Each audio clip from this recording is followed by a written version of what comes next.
All right, so here we are. I've got my beginning slash end of round marker. I've got my turning markers here.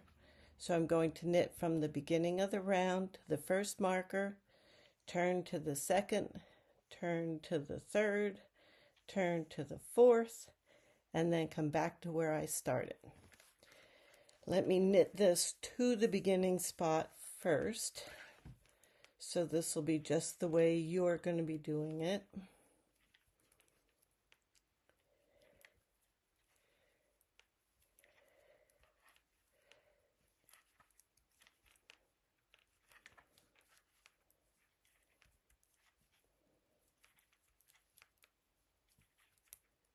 Notice when I come to the marker, as I finish the stitch, I put the needle through the marker at the same time. That way I'm moving the marker within one fell swoop. Markers are exceedingly helpful, but they can also be fiddly. So I like to streamline things as much as I can, and that's one of the things I found that works for me. All right, now here I am. I am at my beginning slash end of round marker.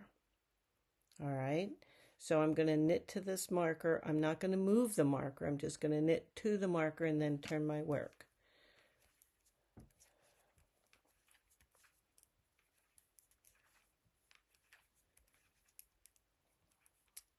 So there I am. I'm going to turn the work. Now the yarn is on the facing me. It's in front of my work. My marker is on the right hand needle. I'm going to slide this first stitch to the right hand needle. I'm not knitting it. All I'm doing is sliding it over. Now I'm going to take this yarn that's in that stitch and I'm going to pull it up and over so that the stitch is stretched to be at the very top of my needle. And basically what I have is this funky looking, there's two loops on this side of the stitch and there's two loops on that side of the stitch. Now because I'm purling, I'm going to take this yarn to the front of my work, and now I'm going to purl across, and I'm going to purl until I get to basically the second marker or the first one on the right hand side, depending on how you're counting them. Let me get this in place here.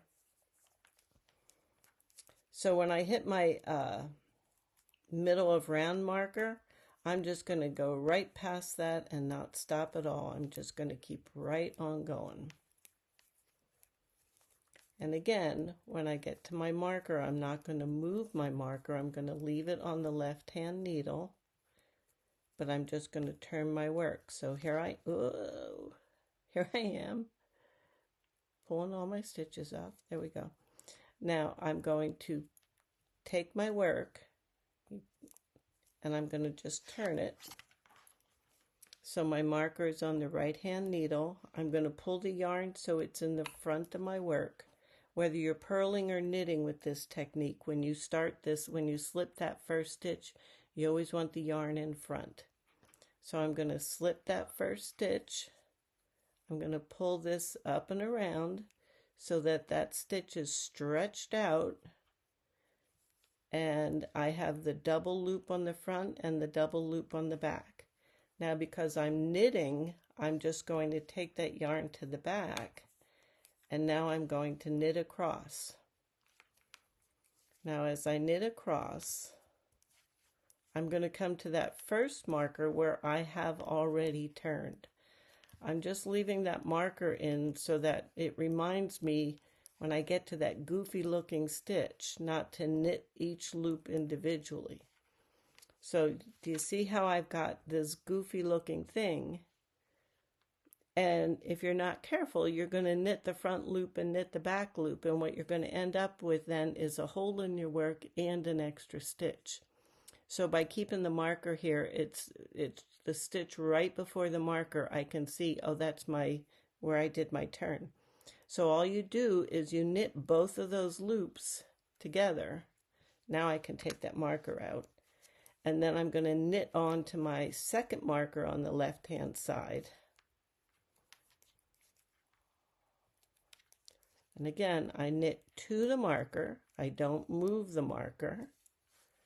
I turn my work. And then my marker falls off. All right, now I am going to, the yarn's already in front because it's on the purl side. So all I'm going to do is slip that first stitch, pull the yarn up and around, and then back out to the front because I'm going to purl, making sure that I have it pulled so that I've got the 2 loops in the front, 2 loops in the back, and that intersection, that little twist, is right at the top of my needle. Now I'm going to purl across.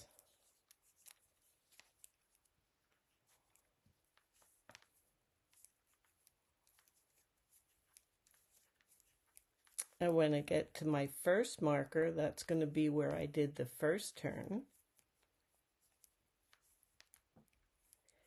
And we're going to do the same thing. We're just going to knit the 2 loops together when we get to it. And again, the only reason I keep that marker in there is a reminder that to knit those 2 loops together when I come to it.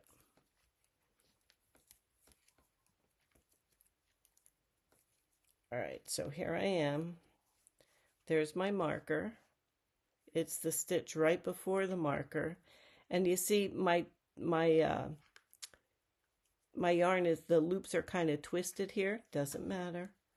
All I'm going to do is purl those 2 together, take the marker off, and now I'm going to purl to my next marker.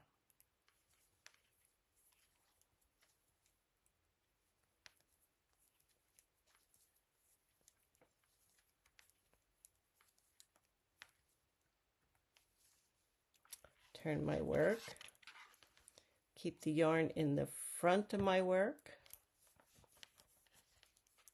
slip the first stitch, pull the yarn up and over to the back. And these are my last turns, so I'm going to stop when I get to my beginning / end of round. Let me pick up this stitch I just dropped. All right, so let me get to that point.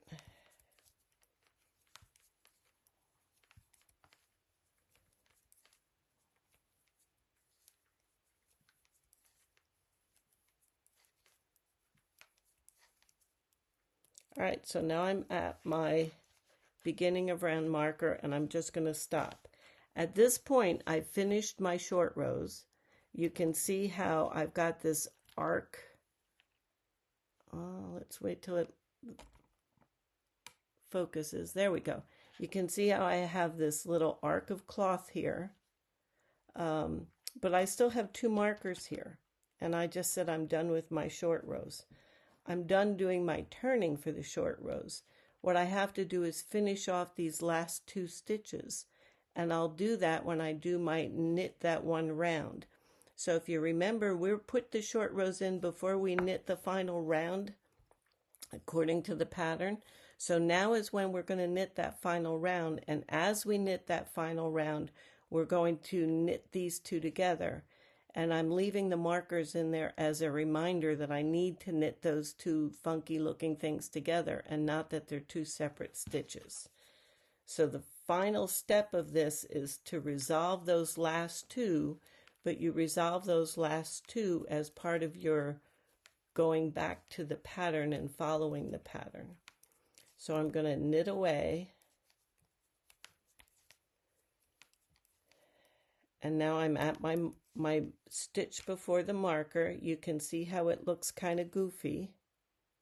I've got that 2 loops there that look funny. I'm going to knit those 2 together and take that marker out. And now I'm going to knit all the way around my sweater until I get to that last marker on the other side. I'll be back in a second when I do that. All right, so now I'm back to approaching my last marker. Now, as I approach the last marker, remember I turned basically before I hit the marker, but I hit the marker on the purl side, which means I'm going to, on this side, I'm going to knit to the marker, and the stitch I need to resolve is on the left-hand side of that marker. So I take my marker out, I knit these two together, and then I knit across to my end of marker, and I have resolved all of my short rows, and I'm ready. Just follow along with the pattern now and do the raglan increases and finish up the first part of the pattern. So let's just take a minute. Let me get to here. And let's look at what we have. So looking at this carefully, you can see how the fabric goes up and around. So there's my increases. But when you look at where I did the short rows, it's completely camouflaged, even with this cotton where you see all the various stitch idiosyncrasies. It's pretty well camouflaged. You can't see it at all because we have it hidden where we transition between the ribbing and the stockinette stitches, and that makes it really, really well camouflaged. Okay, that's our short rows. Now we're on to the raglan increases.